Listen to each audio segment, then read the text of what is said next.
பிஸ்மில்லாஹிர்ரஹ்மானிர்ரஹீம். மீண்டும் ஒரு முறை வாரவலம் யூடியூப் அலைவரிசையினூடாக உங்கள் அனைவரையும் சந்திப்பதில் மட்டற்ற மகிழ்ச்சி. அஸ்ஸலாமு அலைக்கும் வரஹ்மத்துல்லாஹி வபரகாத்துஹு. இனிய வந்தனங்கள். நான் உங்கள் டிஎல் ஜோஃபர் கான். பாராளுமன்ற தேர்தல் அறிவிக்கப்பட்டு வேட்பு மனுக்கள் தாக்கல் செய்வதற்கு இன்னும் 2 தினங்களே இருக்கின்ற நிலையில் கட்டுப்பணம் செலுத்துகின்ற நடவடிக்கைகளும் வேட்பாளர்களை தயார்படுத்துகின்ற நடவடிக்கைகளும் அரசியல் கட்சிகளினாலும் சுயேட்சை குழுக்களினாலும் ஏற்பாடு செய்யப்பட்டு நடைபெற்று வருவதை அவதானிக்கக்கூடியதாக இருக்கிறது. 196 பாராளுமன்ற உறுப்பினர்கள், அதனோடு இணைந்ததாக 29 தேசிய பட்டியல் உறுப்பினர்கள் என்று 225 உறுப்பினர்களை ஆட்சியிலே அமர்த்துவதற்காக, ஆளுங்கட்சியாக வருவதற்காக 113 ஆசனங்களை தயார்படுத்தி 113 ஆசனங்களை ஒன்று திரட்டி ஏற்பாடு செய்து கொள்வதற்காக அல்லது 113 ஆசனங்களை வென்று கொள்வதற்காக சகல தேசிய அரசியல் கட்சிகளும் சிறுபான்மை கட்சிகளோடு சிறிய கட்சிகளோடு சேர்ந்து பல்வேறு விதமான திட்டங்களை தீட்டி வருவதை எம்மால் அவதானிக்கக்கூடியதாக இருக்கிறது.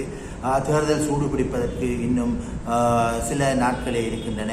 எதிர்வருகின்ற 4ஆம் தேதி முதல் 12ஆம் தேதி வரை வேட்பு மனுக்கள் ஏற்கப்படுகின்ற தேதியாக அறிவிக்கப்பட்டிருக்கிறது. நவம்பர் மாதம் 14ஆம் தேதி பாராளுமன்ற தேர்தல்கள் இடம்பெற இருக்கின்றன.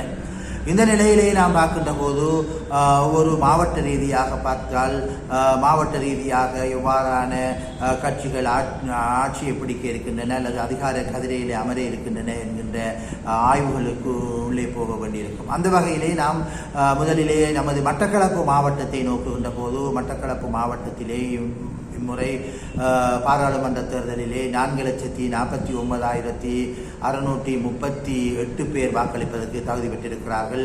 5 பாராளுமன்ற உறுப்பினர்கள் தெரிவு செய்யப்பட இருக்கிறார்கள். கல்குடா, மட்டக்களப்பு, பட்டிருப்பு ஆகிய 3 தேர்தல் தொகுதிகளிலிருந்தே இந்த 5 உறுப்பினர்களும் தெரிவாக இருக்கிறார்கள்.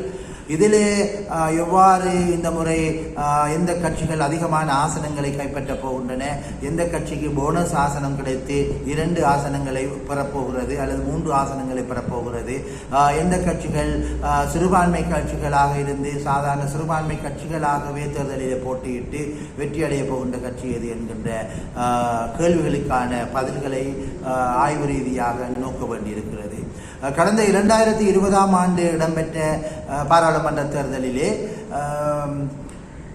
தமிழ் தேசிய கூட்டமைப்பு 2 ஆசனங்களை கைப்பற்றி இருந்தது. அதே போன்று தமிழ் மக்கள் விடுதலை புலிகள் TMVP கட்சி 1 ஆசனத்தை, ஸ்ரீலங்கா முஸ்லிம் காங்கிரஸ் 1 ஆசனத்தை, பொதுஜன பெரமுன மொட்டு கட்சி இன்னும் 1 ஆசனத்தை பெற்றிருந்தது. 5 ஆசனங்கள் அங்கே தெரிவு செய்யப்பட்டிருந்தன. அதிலே TNA-யிலே தமிழ் தேசிய கூட்டமைப்பிலே இரா சாணக்கியன் மற்றும் கோவிந்தன் கருணாகரன் ஆகியோர் பாராளுமன்ற உறுப்பினர்களாக தெரிவு செய்யப்பட்டிருந்தார்கள். TMVP-யிலே அதனுடைய கட்சியின் தலைவர், தமிழ் மக்கள் விடுதலை புலிகளின் கட்சியின் தலைவர் சிவநேசத்துறை சந்திரகாந்தன் பிள்ளையான் தெரிவு செய்யப்பட்டிருந்தார். அதே போன்று ஸ்ரீலங்கா முஸ்லிம் காங்கிரஸிலே ஹாஃபிஸ் நசீர் அகமது பாராளுமன்ற உறுப்பினராக தெரிவாகி இருந்தார். அதே போன்று மொட்டு கட்சியிலே சதாசிவம் வியாலேந்திரன் பாராளுமன்ற உறுப்பினராக தெரிவு செய்யப்பட்டிருந்தார். 5 பாராளுமன்ற உறுப்பினர்கள் ஸ்ரீலங்கா முஸ்லிம் காங்கிரசினுடைய பாராளுமன்ற உறுப்பினர் ஹாஃபிஸ் நசீர் அகமது நீதிமன்ற தீர்ப்புக்கு அமைவாக கட்சியினால் இடைநிறுத்தப்பட்டு அந்த இடத்துக்கு அலிசாயிர் மௌலானாவும் நியமிக்கப்பட்டு பாராளுமன்ற உறுப்பினராக இருந்தார். அந்த வகையில் அந்த 5 பாராளுமன்ற உறுப்பினர்களும் ஆவார் இருக்க, இப்போது 2024 நடைபெறப் போகின்ற பாராளுமன்ற தேர்தலிலே யார் யார் எந்த கட்சி இடங்களை தக்க வைக்கப் போகின்றன அல்லது இடங்களை பெறப்போகின்றன என்று பார்த்தால், இப்போது மட்டக்களப்பு மாவட்டத்திலே கள நிலவரத்தை பார்க்கின்ற போது மிகவும் சூடான ஒரு நிலையிலே இருக்கிறது. யார் யார் யாரோடு சேருவார்கள், யார் யார் எந்த முகாமுக்குள் வருவார்கள், எந்த அணியிலே இருப்பார்கள் என்று ஒரு தெளிவான ஒரு முடிவை காண முடியாத ஒரு சூழ்நிலையிலே இப்போது மட்டக்களப்பு மாவட்ட அரசியல் போய்கொண்டிருப்பதை எம்மால் அவதானிக்கக்கூடியதாக இருக்கிறது. தமிழ் தேசிய கூட்டமைப்பு கடந்த முறை 2 ஆசனங்களை பெற்றிருந்தாலும் இம்முறை அந்த 2 ஆசனங்களையும் தக்க வைத்துக் கொள்ளுமா என்கின்ற ஒரு பாரிய கேள்வி இருக்கிறது. ஏனென்றால் தமிழ் தேசிய கூட்டமைப்பு இன்று 2 துண்டாக உடைந்திருப்பதை காணக்கூடியதாக இருக்கிறது. ஜனாதிபதி தேர்தலிலே தமிழரசு கட்சி சஜித் பிரேமதாசாவுக்கு ஆதரவு வழங்கிய அதே நிலையில் சுமந்திரன் தலைமையிலே அரியேந்திரனுக்கு ஏனைய டெலோ தமிழ் தேசிய கூட்டமைப்பில் இணைந்திருக்கின்ற டெலோ பிளட் EPRL உட்பட பல தமிழ் கட்சிகள் அரியேந்திரனுக்கு பொது வேட்பாளருக்கு ஆதரவு வழங்கி இருந்ததனால் இரண்டு திசையிலே இருவரும் பயணிக்கக்கூடிய ஒரு சூழ்நிலையை நாம் ஜனாதிபதி தேர்தலிலே பார்த்தோம். ஆனால் அதே நிலை பாராளுமன்ற தேர்தலிலும் தொடருமாக இருந்தால் இரா சாணக்கியன் தமிழரசு கட்சியிலும் ஏனைய கோவிந்தன் கருணாகரன் போன்ற பாராளுமன்ற உறுப்பினர்கள் டெலோ பிளட் EPRL உட்பட ஏனைய அணிகளை இணைத்துக் கொண்டு ஜனநாயக தமிழ் தேசிய கூட்டமைப்பு என்கின்ற அவர்களுடைய கட்சியிலும் தேர்தல் இறங்குவார்களாக இருந்தால் போனஸ் ஆசனத்தை பெறுவது என்பது ஒரு சிக்கலான காரியமாக இருக்கும். இந்த வகையில் இப்போது கட்சி இரண்டுபட்டிருக்கின்ற நிலையில் போனஸ் ஆசனத்தை தமிழ் தேசிய கூட்டமைப்பு அல்லது தமிழரசு கட்சி நேரடியாக பெற்றுக் கொள்வதில் ஒரு சிக்கல் இருக்கிறது. ஆக அவர்கள் பிரிகின்ற போது ஒரு ஆசனம் அவர்களுக்கு கிடைக்கக்கூடிய சந்தர்ப்பம் இருக்கிறது. அதே போன்றுதான் தமிழ் மக்கள் விடுதலை புலிகள் கட்சியும். தமிழ் மக்கள் விடுதலை புலிகள் கடந்த தேர்தலிலே சுமார் 68,000 வாக்குகளை அவர்கள் பெற்றுக்கொண்டார்கள். அந்த வாக்கு அவ்வாறே தக்க வைக்கப்பட்டு இன்னும் ஒரு 2,000-3,000 வாக்குகள் கூடுமாக இருந்தால் அவர்கள் இந்த முறை போனஸ் ஆசனத்தை பெறக்கூடிய ஒரு சூழலும் இருக்கும். அதே போன்று SJBயும் இங்கே ஐக்கிய மக்கள் சக்தியும் ஒரு பலமான நிலையிலே காணப்படுவதாக சொல்லப்படுகிறது. அந்த நிலையில் SJBயும் சாதாரணமாக தமிழ் முஸ்லிம் வேட்பாளர்களை கொண்டு களமிறங்குகின்ற போது சாதாரணமாக ஒரு அதே நிலையான வாக்குகளை பெறுகின்ற போது அவர்களுக்கும் அந்த போனஸ் ஆசனத்தை பெறக்கூடிய சந்தர்ப்பம் இருக்கிறது. இந்நிலையில் NBP தேசிய மக்கள் சக்தி இம்முறை மிக பலம் வாய்ந்த ஒரு அணியாக மட்டக்களப்பு மாவட்டத்திலே இருக்கும் என்பது அரசியல் அவதானிகளுடைய கருத்தாக இருக்கிறது. ஏனென்றால் கடந்த ஜனாதிபதி தேர்தலில் அவர்கள் 38,000 வாக்குகளை நேரடியாக பெற்றுக் கொண்டார்கள். கனதியான ஐக்கிய தேசிய கட்சி சார்பான அல்லது ரணில் விக்ரமசிங்க சார்பாக அல்லது சஜித் பிரேமதாச சார்பாக இருந்த பின்புலத்திலே இருந்த பிரபல்யமான முக்கியமான யாருமே இல்லாமல் சாதாரணமாக கட்சி சின்னத்தை மாத்திரம் அடையாளப்படுத்தி தேசிய மக்கள் சக்தி 38,000 வாக்குகளை ஜனாதிபதி தேர்தலில் பெற்றுக் கொண்டது. ஜனாதிபதி தேர்தலிலே அனுரகுமார் திசாநாயக் அவர்கள் ஜனாதிபதியாக தெரிவு செய்யப்பட்டதற்கு பிற்பாடு அந்த கட்சியினுடைய செல்வாக்கு நாடளாவிய ரீதியில் உயர்ந்திருப்பதை நம்மால் பார்க்கக்கூடியதாக இருக்கிறது.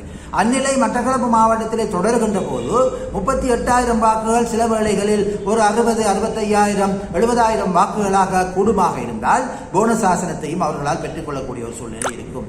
ஆக 2 ஆசனங்களை அவர்கள் நிச்சயமாக பெறக்கூடிய ஒரு சந்தர்ப்பம் வரும் என்பது அரசியல் அவதானிகளுடைய ஒரு எதிர்பார்ப்பாக இருக்கிறது. ஏனென்றால் இன்று கல்குடா மட்டக்களப்பு பட்டிருப்பு ஆகிய 3 தொகுதிகளிலும் தேசிய மக்கள் சக்திக்கு இளைஞர்களுடைய மாற்று சிந்தனையாளர்களுடைய ஊழலை எதிர்க்கின்ற பொதுவாக மாற்றம் வர வேண்டும் என நினைக்கின்றவர்களுடைய வாக்குகள் அதிகரித்திருப்பதை நம்மால் காணக்கூடியதாக இருக்கிறது. அந்த வகையில் அவ்வாறு நிகழ்வாக இருந்தால் NBP போனஸ் ஆசனத்தோடு இன்னும் ஒரு ஆசனத்தையும் பெறக்கூடிய சூழ்நிலை இருக்கிறது.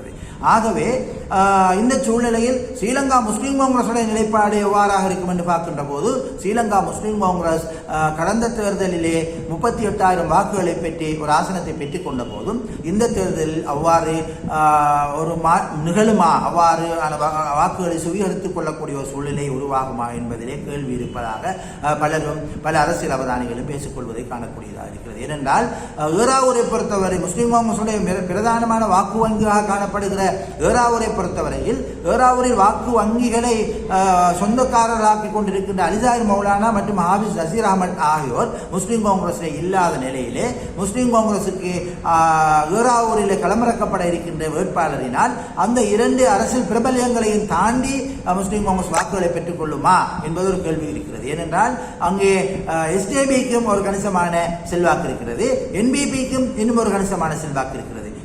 இவர்களை தாண்டி முஸ்லீம் காங்கிரஸ் எந்த அளவு வாக்குகளை பெற்றுக் கொள்ளும் என்பதிலே ஒரு கேள்வி நிலவி இருக்கிறது. இந்த நிலையில் ஏறாவூரிலே கிடக்கின்ற வாக்குகளை பொறுத்துத்தான் ஸ்ரீலங்கா முஸ்லீம் காங்கிரஸ் மாவட்டத்திலே கடந்த காலங்களிலும் தொடர்ந்தேச்சியாக 1989ஆம் ஆண்டிலிருந்து ஒரு ஆசனத்தை தக்க வைத்து வந்திருக்கிறது. ஆகவே இம்முறை ஏறாவூரிலே ஸ்ரீலங்கா முஸ்லீம் காங்கிரஸுக்கு கணிசமான வாக்குகள் கிடைக்க இல்லாமல் போனால் ஸ்ரீலங்கா முஸ்லீம் காங்கிரஸ் மட்டக்களப்பு மாவட்டத்திலே ஆசனத்தை எந்த அளவுக்கு பெற்றுக்கொள்ளும் என்பதிலும் ஒரு பெரிய கேள்வி நிலவி இருக்கிறது. அரசியலிலே எதையுமே நாம் தெளிவாக உறுதியாக சொல்லிவிட முடியாது. எவ்வாறான சூழ்நிலையில் அரசியல் கள நிலவரம் மாறும் என்பதை தேர்தல் முடிவுகள் வருகின்ற போது மாத்திரம்தான் அவதானிக்கக்கூடியதாக இருக்கும். ஏனென்றால் கடந்த ஜனாதிபதி தேர்தலும் அவ்வாறு தான் 3 லட்சம் வாக்குகளை மாத்திரம் வைத்திருந்த அனுரகுமார திசாநாயக்கா தேசிய மக்கள் சக்தி கூடாக 58 லட்சம் வாக்குகளை ஒரே அடியாக பெற முடியுமாக இருந்தால் அரசியல் நிலவரம் எவ்வாறு மாறிக்கொண்டிருக்கின்றது என்பதை நாம் சொல்லித் தெரிய வேண்டியதில்லை.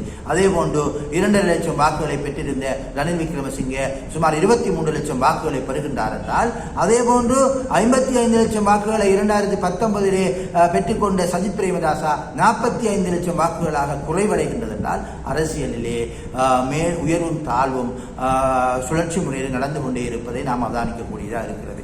ஆகவே அரசியலிலே எதுவும் எவ்வாறும் எப்போதும் எங்கேயும் நடக்கலாம் என்கின்ற அந்த தத்துவத்தின் அடிப்படையிலே இந்த நடைபெறப் போகின்ற இந்த தேர்தலில் இவ்வாறு இவர்கள் ஆசனங்களை பெற்றுக்கொள்ளப் போகிறார்கள் என்கின்ற ஒரு எதிர்பார்ப்பு மக்கள் மத்தியில் இருந்து கொண்டிருக்கின்றது. ஆகவே ஒவ்வொரு கட்சிக்குள்ளும் பிளவுகளும் சர்ச்சைகளும் பிரிவுகளும் தொடர்ந்து நிலவிக் கொண்டே இருக்கின்றன. தொடர்ந்தேர்ச்சியாக அவைகள் இல்லாமல் ஆகி எல்லோரும் ஒரு அணியிலே வருகின்ற போது அவர்களுடைய கட்சிக்கு அவருடைய பிரதிநிதிகளை பெற்றுக் கொள்வதற்கு ஏதுவாக அமையும் என்பது நமது எண்ணப்பாடாக இருந்து கொண்டிருக்கிறது.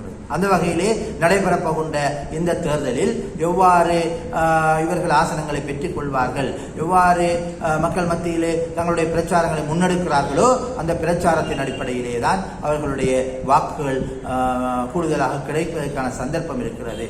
ஆகவே மக்கள் தெளிவாக இருக்கிறார்கள்.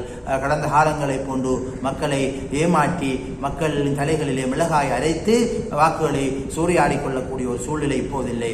இப்போது நவீன இலத்திரனியல் யுகத்திலே நவீன யுகத்திலே வாழ்ந்து கொண்டிருக்கின்ற இளைஞர்களும் யுவதிகளும் தவறான திசைக்கு செல்லுவதற்கு முதியோர்கள் முற்பட்டால் கூட அவற்றை தடுத்து நிறுத்தி ஆலோசனை வழங்குகின்ற நிலையிலே தான் இன்றைய சூழ்நிலை, இன்றைய அறிவியல் சார்ந்த சூழ்நிலை சென்று கொண்டிருக்கிறது. ஆகவே தான் எதிர்வருகின்ற தேர்தலிலே மட்டக்களப்பு மாவட்டத்திலே யார் யார் வெற்றி பெறுவார்கள், எந்த கட்சி அதிகமான ஆசனத்தை வெற்றி கொள்ளும் என்கின்ற கேள்விக்கு நிச்சயமாக நவம்பர் 14 விடை கிடைக்கப் போகிறது. அதுவரை தொடர்ந்து நாங்கள் எங்களுடைய காணொளிகளிலே எதிர்கூறல்களையும் ஆய்வுகளையும் சொல்லிக் கொண்டே இருப்போம். நீங்கள் எங்களோடு தொடர்ந்து இணைந்திருங்கள். வாரவலம் யூடியூப் சேனல் உங்களுக்கு இவ்வாறான அரசியல் சார்ந்த நடைமுறையில் இருக்கின்ற தகவல்களை தந்து கொண்டே இருப்போம் என்கின்ற செய்தியை சொல்லி விடைபெற்றுக் கொள்கின்றோம். நன்றி. அஸ்ஸலாமு அலைக்கும் வரஹ்மத்துல்லாஹி வபரகாத்துஹு. இனிய வந்தனங்கள்.